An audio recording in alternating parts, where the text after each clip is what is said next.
আজকের যে ঘটনা, এটি আমার প্রতিবেশী দেশ ইন্ডিয়ার ঘটনা। এই ঘটনা আমার কাছে পাঠিয়েছে আমাদেরই এক প্রিয় লিসেনার সৌমিক দাস।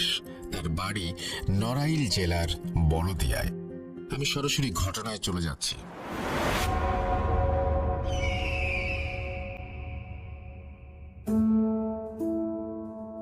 ভারতের বর্ধমানের আমনগর গ্রামে 1948 সালে জন্ম নেয় এক ফুটফুটে শিশু।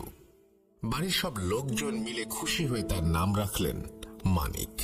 মানিকের বয়স 1 বছর হওয়ার পরেই বাড়ির লোকজন খেয়াল করতে শুরু করলেন মানিক অন্য সব বাচ্চাদের থেকে একটু আলাদা।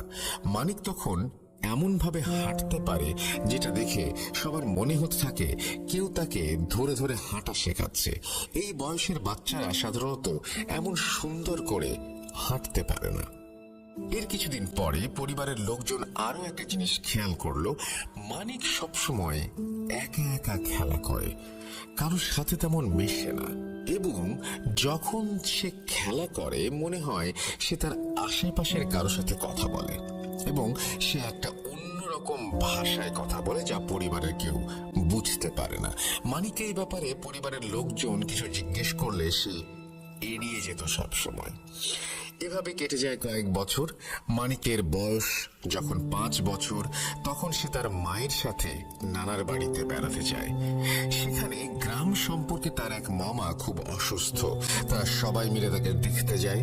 মানিক যখন সেই বাড়ির গেট দিয়ে ভেতরে ঢোকে তখন সে তার মাকে বারবার বলছিল এই বাড়িতে একটা সমস্যা আছে। সে ছোট, তাই তার কথা কেউ পাত্তা দিচ্ছে না। তখন তারা তার মামার রুমে যায়, দেখেন তিনি বিছানার উপরে শুয়ে আছেন। তার শরীর শুকিয়ে একদম মৃতপ্রায় অবস্থা হয়ে গেছে। কিছু খেতে পারেন না, মনে হয় এই বুঝি জীর্ণ শীর্ণ শরীর থেকে প্রাণটা বেরিয়ে যায়। মানিক তখন আবার অদৃশ্য কারো সাথে অচেনা ভাষায় কথা বলে। এটা দেখে কয়েকজন বলে, তুমি কি বলো? মানিক বলে, আপনাদের এই বাড়িতে একটা সমস্যা আছে, কিন্তু তারা কেউ গায়ে লাগায় না। এরপরে তারা বাড়ি থেকে চলে যায়, কিন্তু সেই বাড়ির অসুস্থ লোকটা আরো শুকিয়ে যেতে থাকে। এটা দেখে বাড়ির লোকজন চিন্তা করেন তারা সেই পিচ্চি ছেলের কথা অনুযায়ী একবার চেষ্টা করে দেখবেন। তারা মানিকের বাড়িতে যায় এবং মানিককে আবার সাথে নিয়ে বাড়ি আসে। মানিক জানায় সেই অসুস্থ লোকটির রুমের ভেতরের মেঝেটা 1 কোমর পরিমাণ খুঁড়তে। বাড়ির লোক তার কথা মতো মেঝেতে খোঁড়ার সাথে সাথে একটা পিতলের হাড়ি দেখতে পান, সেটার মাঝে 5টি লোহা লাল কাপড় দিয়ে পেঁচানো। মানিক তখন সেগুলো খুলে ফেলে নষ্ট করে ফেলে এবং নিকট আত্মীয় কেউ এই কাজ করেছে সেটা বলে। সেই লোকটাকে ব্ল্যাক ম্যাজিক করা হয়েছে। তারা অনেকভাবে জানতে চাইলেও মানিক তাদের জানায়নি কে এই কাজটি করেছে। এভাবে আরো কিছু ছোট ঘটনার মধ্য দিয়ে কেটে যায় অনেকগুলো বছর। দেখতে দেখতে মানিকের বয়স তখন প্রায় 25 বছর। মানিক ঠিক আগের মতোই রয়ে গেছে। দিনের বেশিরভাগ সময় সে রুমেই কাটায়, একা একা অন্য ভাষায় অদৃশ্য কারো সাথে কথা বলে। মানিকের গ্রাম থেকে 2 গ্রাম পরে এক সন্ধ্যায় এক অদ্ভুত ঘটনা ঘটে। কয়েকটি ছোট ছেলে মেয়ে একটা ফাঁকা মাঠে মাটির পুতুল বানিয়ে খেলা করে। প্রতিদিনের মতো সেদিনও কয়েকজন ছেলে মেয়ে খেলা করছিল। এক মেয়ে বাচ্চা পুতুল বানানোর জন্য মাটি শেষ হয়ে যায়। সে অপর এক বাচ্চার কাছে যায়। সে মাটি না দিয়ে তাকে মাঠের পাশে একটা অনেক পুরনো গাছের নিচে মাটি আনতে বলে। মেয়েটি দৌড়ে মাঠের মাঝ থেকে সেই গাছের অন্ধকারে মিলিয়ে যায়। গাছটির পাশেই ছিল এক অনেক পুরনো কবরস্থান। প্রায় 20 মিনিট পার হয়ে যায়, কিন্তু মেয়েটি আর মাটি নিয়ে আসে না। বাকিরা সবাই খুঁজতে থাকে। একসাথে সেই গাছতলায় যায়। তখন প্রায় ঘন অন্ধকারে নেমে এসেছে চারপাশে। তারা বেশ অনেকক্ষণ ধরে মেয়েটাকে খুঁজেও যখন পেল না, তখন ভাবলো হয়তো মাটি না নিয়ে বাড়িতে চলে গেছে। তারপরে যে যার মতন বাড়িতে চলে যায়। সন্ধ্যা পেরিয়ে রাত পড়ে যাচ্ছে, এখনো মেয়ে খেলা শেষ করে বাড়ি ফিরে আসছে না দেখে বাবা মেয়ের জন্য অনেক চিন্তা করে। তারা তারা খেলার মাঠে চলে গেল হ্যারিকেন হাতে, কিন্তু সেখানে কেউ নেই। তারা চলে গেল তার মেয়ের সাথে খেলা করা অন্য সব বাচ্চাদের বাড়িতে, কিন্তু সবাই এক কথায় জানালো যে সে মাটি আনতে গাছতলায় যায়, এরপরে আর ফিরে আসেনি মাঠে। সবাই ভাবছে সন্ধ্যা হয়ে গেছে, তাই সে বাড়িতে চলে গেছে। এরপর গ্রামের অনেকে মিলে আলো হাতে মেয়েটিকে খুঁজতে বের হয়। তারা মেয়েটিকে গ্রামের প্রায় সব জায়গায় খোঁজে, কিন্তু মেয়েটির কোনো চিহ্ন পাওয়া যায় না। এরপরে 2 দিন কেটে যায়, তারা মেয়েটাকে কোথাও খুঁজে পায় না। এমন সময় তাদের গ্রামের এক লোক মানিকের কথা জানায়। তিনি বলেন, আমাদের গ্রামের 2 গ্রাম পরে এক ছেলে আছে, তার নাম মানিক। শুনেছি সে নাকি এমন ভাবে হারানো লোক খুঁজে দিতে পারে। গ্রামের কয়েকজন মিলে মেয়ের বাবা পরের দিন মানিকের বাড়িতে যায়। গিয়ে দেখেন মানিক তার ঘরের মাঝে বসে আছে। তারা মানিককে সব বিষয় খুলে বলে। মানিক শোনার পরে কিছু সময় চুপ থাকে। এরপরে সবার সামনে সে অন্য একটা ভাষায় পাশে কিছু কথা বলে। মানিক যেদিক হয়ে কথা বলছিল সেদিকে কেউ ছিল না। সবাই অনেকটা অবাক হয়ে তাকিয়ে আছে মানিকের দিকে। মানিক কথা শেষ করে বলে, ঠিক আছে, এখনই চলেন, আর বেশি দেরি করা ঠিক হবে না। মানিক সহ সবাই মিলে যখন মেয়েটার বাড়িতে অর্থাৎ মেয়েটার গ্রামে ফেরে, তখনও ঠিক আগের দিনের মতোই সন্ধ্যা। মানিক একটা হ্যারিকেন হাতে সবাইকে বলেন, আমি সেই গাছটার দিকে যাচ্ছি, আপনারা কেউ বাড়ির সীমানা থেকে বের হবেন না। মানিক হ্যারিকেন হাতে যায় বাড়ি থেকে। এরপরে মানিক সেই গাছের নিচে যেতেই দেখে মেয়েটি সেই গাছের একটা বড় ডালের ওপর উল্টো হয়ে ঝুলে আছে। দেখে মনে হচ্ছে পায়ের দিকে কিছু দিয়ে বেঁধে নিচের দিকে ঝুলিয়ে রাখা হয়েছে, কিন্তু আসলে মেয়েটি বাতাসে ভাসমান অবস্থায় রয়েছে। মাই গড! মানিক কিছু পরে গাছের দিকে ফু দিতেই মেয়েটি আস্তে আস্তে মাটিতে নেমে আসে। মেয়েটি তখন গভীর ঘুমে আচ্ছন্ন। মানিক মেয়েটিকে যখন কোলে তুলে নেয়, ঠিক তখনই চারপাশে প্রচন্ড জোরে বাতাস শুরু হয়। আশেপাশের গাছগুলোর মাথাগুলো যেন এপাশ ওপাশ করে মাটি ছুঁয়ে যাচ্ছে। মানিক সেই বাতাসের মাঝেই মেয়েটিকে নিয়ে বাড়ির দিকে হাঁটা দেয়। একটা দমকা বাতাস এসে দপ করে মানিকের হাতের হ্যারিকেনটা নিভিয়ে দেয়, আর পিছন থেকে একজন বয়স্ক মহিলা কণ্ঠ ভেসে আসে, তুই এখানে মেয়েকে নিয়ে যেতে পারবি না, ওকে রেখে যা, ও আমার। মানিক চিৎকার করে বলে, পারলে নিয়ে যাস। মানিক মেয়েটিকে কোলে করে সেই প্রবল ঝড়ের মাঝে থেকে মেয়েটির বাড়িতে চলে আসে। মেয়ের বাড়ির লোকজন মেয়েকে দেখে অনেক খুশি হয়। মানিক তখন তার কাঁধের ব্যাগ থেকে একটা পানির বোতল বের করে সেটা থেকে একটু পানি মেয়েটার মুখে দেওয়ার সাথে সাথে মেয়েটার জ্ঞান ফিরে আসে। এত রাতে সবাইকে তার বাড়িতে এভাবে দেখে মেয়েটি জানতে চায় বাড়িতে কি হয়েছে, এত মানুষ কেন। মানিক তাকে জানায়, তেমন কিছু না, এমনিতেই সবাই এসেছে। তারপর মেয়েটাকে বলে, মাটি আনতে গিয়ে তোমার কি হয়েছিল? মেয়েটি বলা শুরু করলো, আমি যখন গাছের নিচে মাটি আনতে যাই তখন দেখি এক বৃদ্ধ মহিলা চোখ বন্ধ করে বসে আছে গাছের নিচে। আমি মাটি হাতে নিতে যাব, এমন সময় সেই মহিলা আমাকে বলে, তুই এই সময় এই গাছের নিচে কেন এসেছিস? আমি বললাম, একটু মাটি নিয়ে চলে যাব। সে আমার দিকে তাকিয়ে বলে, তুই এখানে এই সময় মাটি নিতে এসে আমার আরাম নষ্ট করেছিস, আমি তোকে এখানে বন্দি করে রাখবো। আমি এটা শুনে দৌড় দিতে নিয়েছি, তারপরে আমার আর কিছু মনে নেই। এখন দেখি আমি এখানে। মানিক মেয়েটিকে তার ঘরে যেতে বলে। এরপরে সে বাড়ির লোকদের বলে, আমি কাল রাতে এটার সমাধান করব। এর পরের দিন রাতে মানিক আবার সেই মেয়েটির বাড়িতে যায়। গ্রামের অনেক লোক তখন জমায়েত হয়েছে উঠোনে। মানিক তার ব্যাগ থেকে এক বোতল পানি বের করে সেটা দিয়ে একটা বৃত্ত আঁকে উঠোনে। এরপরে সে সেই মেয়ে সহ তার পরিবারকে এই বৃত্তের মাঝে যেতে বলে। একটু পরেই বাতাসে ঝড়ের মতো অবস্থা তৈরি হয়, আর সেই বৃদ্ধ মহিলার কণ্ঠে ভেসে আসতে থাকে, তুই আমাকে আটকাতে পারবি না, তুই আমার কিছুই করতে পারবি না, আমি মেয়েকে নিয়ে যাবই।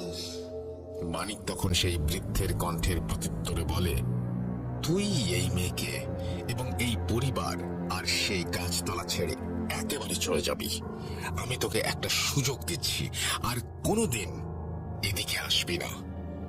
সেই বৃদ্ধ মহিলাটি কিছুতেই রাজি হচ্ছে না দেখে মানিক তার ব্যাগ থেকে আরেকটি বোতল বের করে আর তার বাম পাশে পানি ছিটিয়ে দেয়। সাথে সাথে একটা করুণ চিৎকার ভেসে আসে সেই বৃদ্ধ মহিলার। আর ঠিক তখনই ধোয়ার মতো হালকা কিছু একটা কুণ্ডুলি পাকিয়ে মানিকের হাতে ধরে থাকা সেই ফাঁকা বোতলের মাঝে চলে আসে। ওখানে উপস্থিত সবাই এই ব্যাপারটি দেখতে পায়। মানিক বলে, আর কোনো সমস্যা নেই, আমি একে নিয়ে চলে যাচ্ছি। মানিকের গ্রাম থেকে কয়েক গ্রাম পরে এক দম্পতি ছিল। তাদের কোনো বাচ্চা হচ্ছিল না।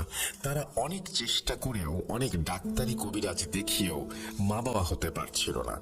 তখন তাদের এক প্রতিবেশী এক কবিরাজের খোঁজ দেন যে তাদের পাশের গ্রামে থাকে। সে নাকি এমন অনেক কাজ সাফল্যের সাথে করেছে। তো শেষ চেষ্টা হিসেবে সেই দম্পতি সেই কবিরাজের কাছে যায়।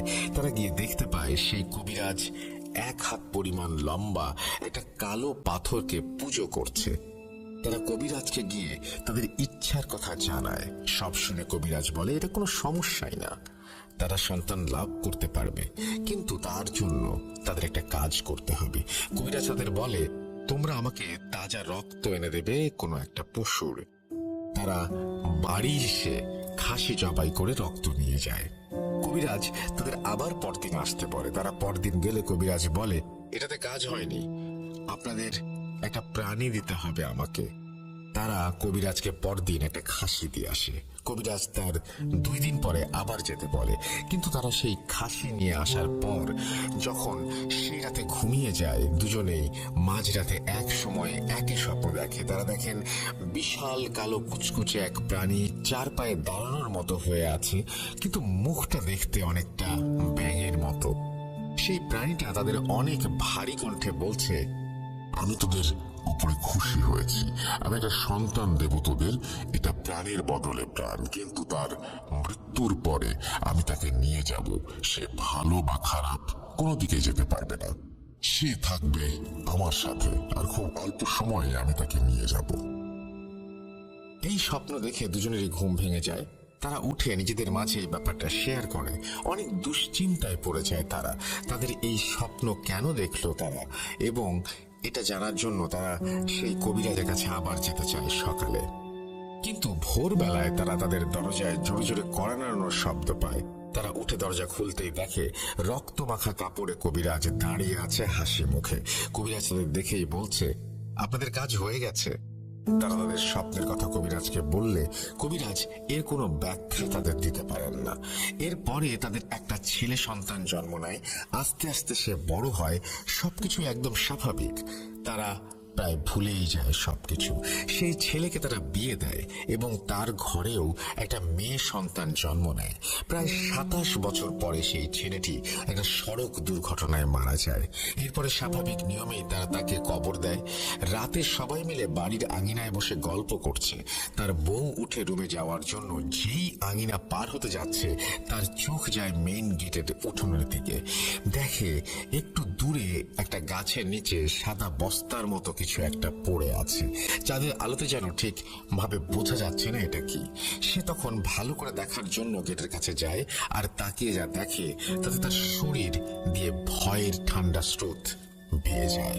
সে দেখে কাফন করা একটা লাশ পড়ে আছে উঠোনে। সাথে সাথেই একটা চিৎকার দিয়ে সে অজ্ঞান হয়ে যায়। বাড়ির লোকজন চলে যায় তার চিৎকার শুনে। গিয়ে দেখেন তার বউ গেটের কাছে মাটিতে পড়ে আছে, আর উঠোনে একটা কাফন করা লাশ। সবাই আলো নিয়ে লাশের কাছে গিয়ে দেখে একটু আগে কবর দিয়ে আসা ছেলেটার লাশ। এটা কাদা মাটিতে লেগে আছে কাফনে। সবাই যেমন ভয় পেয়ে যায়, ঠিক ততটাই অবাক হয়ে যায় এই ঘটনা দেখে। তারা বুঝতে পারে না একটু আগে কবর দেওয়া লাশ এখানে উঠে আসলো কিভাবে। আর কোনো বন্য প্রাণী যদি লাশটা তুলতো তাহলে সে এখানে রেখে যেত না এবং লাশের ক্ষতিও করতো না। কিন্তু লাশের কোথাও কোনো সমস্যা নেই, মনে হচ্ছে যেন সুন্দর করে শুধু উপরে তুলে রাখা হয়েছে। তারা লাশটা পাহারা দেয় রাতটুকু। এরপরে সকালে তারা আবার লাশটা নতুন করে কবর দেয়। সেদিন রাতে সবাই ঘুমিয়ে আছে। তার বউ তার মেয়েকে নিয়ে শুয়ে আছে রুমে। মাথার পাশের জানালাটা হালকা করে খুলে রেখেছেন তিনি। মাঝরাতের দিকে হঠাৎ ঘুম ভেঙে যায় তার। তিনি অনুভব করতে বুঝতে পারেন যে জানালার পাশ দিয়ে কেউ দাঁড়িয়ে আছে। তিনি সেদিকে তাকাতেই দেখেন আবার সেই কাফন করা লাশ দাঁড়িয়ে আছে জানালার ওপাশে। এটা দেখে তিনি জোরে একটা চিৎকার দিয়ে আবার অজ্ঞান হয়ে যান। বাড়ির লোক আবার ছুটে আসে এবং দেখতে পায় কাফন করা লাশটা পড়ে আছে জানালার পাশে। কিন্তু দুদিন হয়ে যাওয়াতে লাশ থেকে গন্ধ বের হচ্ছে।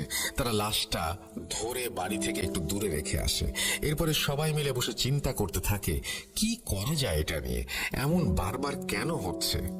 তখনই পাশের এক লোক বলে, কয়েক গ্রাম পরে মানিক নামে একটা ছেলে আছে, সে সব সমস্যার সমাধান করতে পারে, আপনারা তাকে নিয়ে আসেন, দেখেন কি হয়। বাড়ির লোকজন মিলে পরের দিন মানিকের কাছে যায়, তাকে সব ঘটনা খুলে বলে। মানিক শুনে সেদিনও অন্যরকম ভাষায় কারোর সাথে যেন কথা বলে। এরপরে মানিক তাদের সাথে করে গ্রামে নিয়ে আসে। গ্রামে আসতে আসতে প্রায় রাত হয়ে যায়। তো গ্রামে আসার পরে দেখে অধিকাংশ বাড়ির দরজা বন্ধ, আর তারা লাশটা রেখে গিয়েছিল যেখানে, সেখানেও লাশটা নেই। তো এক প্রতিবেশী বাড়িতে জানালা খোলে, এক বৃদ্ধ বসে আছে রুমে হারিকেন জ্বালিয়ে। দেখতে পায় তারা, তাদের দেখে সেই বৃদ্ধ হাত নাড়িয়ে ডাকতে শুরু করে। তারা বৃদ্ধের কাছে গেলে তিনি জানান, আপনারা যাওয়ার পর যেই সন্ধ্যা হয়েছে তখন গ্রামের অনেকেই দেখতে পায় লাশটা তাদের উঠোনে পড়ে আছে। লাশটা কিভাবে তাদের উঠোনে যাচ্ছে এটা কেউ দেখেনি, কিন্তু এক একবার এক একজন লোক এই ঘটনা দেখতে পায়। এরপরে গ্রামের কয়েকজন মিলে 10টি গ্রামের পাশে একটা শুকনো ডোবার মাঝে ফেলে দিয়ে আসে, তার ওপরে কিছু ডালপালাও দিয়ে আসে। মানিক সহ বাকি সবাই সেই ডোবার কাছে যায় লাশটি দেখতে এবং দেখে লাশটি পড়ে আছে।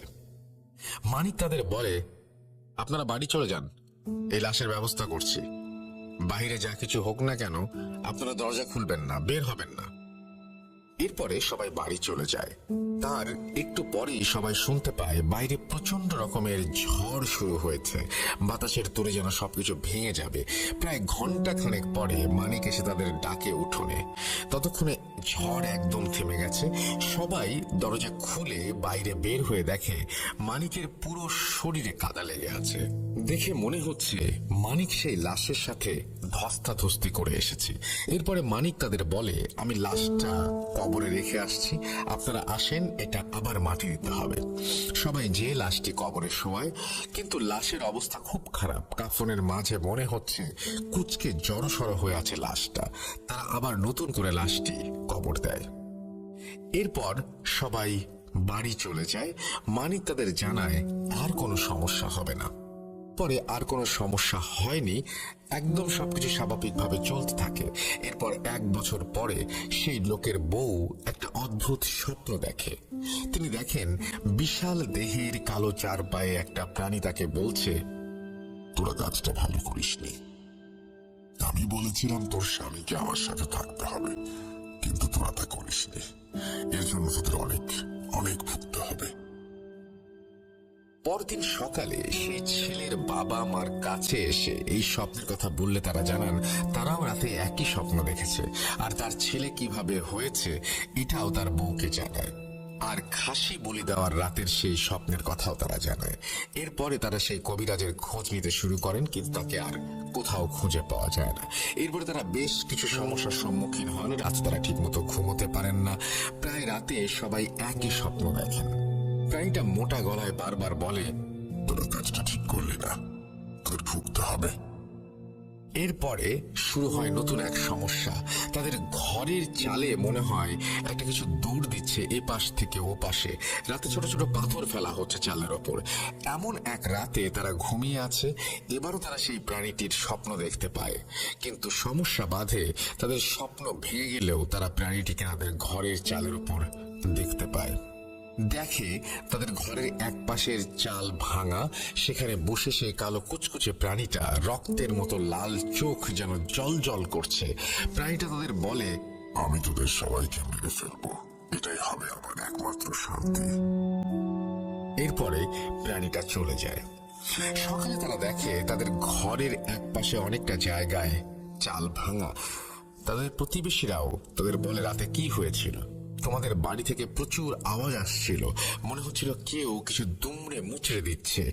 তারা সবকিছু খুলে বলে। গ্রামের অনেকেই আবার মানিককে ডেকে আনতে বলে। তারা আবার মানিকের কাছে যায় এবং সব ঘটনা খুলে বলে। মানিক তাদের নিয়ে বাড়িতে চলে আসে। বাড়িতে এসে মানিক তাদের বলে, আপনারা আজ পাশের বাড়িতে থাকবেন আর আমি থাকবো আপনাদের বাড়িতে। কথার মতো মানিক রাতে তার বাড়িতে শুয়ে পড়ে। মাঝরাতে মানিক খেয়াল করে সেই প্রাণীর মতো দেখতে একটা অবয়ব গ্রামে ফিরে যায়। সেই বাড়িতে আর কোনো সমস্যা হয়নি। এরপর জানা যায় এই ঘটনার কিছুদিন পরে ধলা ঘুমের মাঝেই মারা যায়। আর 2000 সালের পরে কোনো এক রাতে মানিক তার নিজের ঘর থেকে উধাও হয়ে যায়। সে কোথায় গেছে, আদৌ বেঁচে আছে কিনা, এটা জানা যায়নি। মানিকের পরিবার এখনো আছে। তার ছেলে কলকাতায় একটা চাকরি করে।